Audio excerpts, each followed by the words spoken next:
Hello guys, వచ్చేయండి మీరు కూడా పిజ్జా తినేసి వెళ్తారు. 10 అవుతుండేమో చిన్నదానికి పిజ్జా కావాలంటే ఈ టైంలో ఒకటి వెజ్ పిజ్జా, ఒకటి చికెన్ పిజ్జా చేస్తున్నాము. వెజ్ పిజ్జా వచ్చి నెక్స్ట్ పార్ట్ 2లో పెడతాను.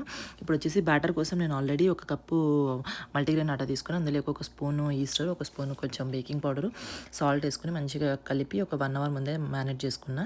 ఇప్పుడు వచ్చేసి చపాతీ ముద్దలాగా తీసుకొని కొంచెం ఎక్కువ తీసుకొని బాగా ప్రెస్ చేసుకొని చేతితోటే, తర్వాత హోల్స్ పెట్టేసుకొని పిజ్జా సాస్ ఒక 2-3 స్పూన్లు వేసుకొని బాగా స్ప్రెడ్ చేసేసుకోండి.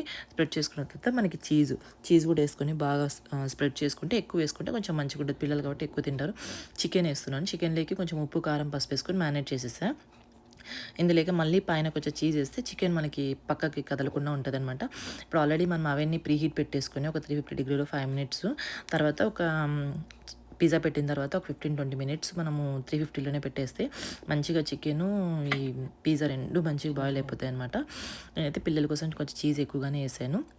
మంచిగా సాఫ్ట్గా వచ్చింది పిజ్జా కూడా. మనం బ్యాటర్ కూడా కొంచెం మంచిగానే వేసాం కాబట్టి సాఫ్ట్గా ఉంది. పిల్లలు అయితే బాగా ఇష్టంగానే తిన్నారు. ఇంకా ఎందుకు బయటదని చెప్పేసి వెజ్ పిజ్జా నేను నెక్స్ట్ వీడియోలో పెడతాను. వెజ్ పిజ్జా కూడా చాలా బాగా వచ్చింది సాఫ్ట్గానే. చూడండి, మీకు కనిపిస్తుంది సాఫ్ట్గా నేను ప్రెస్ చేస్తున్నాను. వీళ్ళకి తినిపి పిజ్జా సబ్స్క్రైబర్స్ కి ఇట్లా పెట్టు. ఎడు చూడుగా నానా. You like pizza? Yes.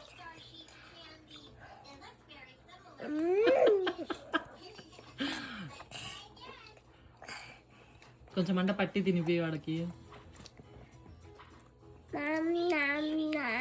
ఏమి చెప్పి ఇట్లా సబ్స్క్రైబ్ అను.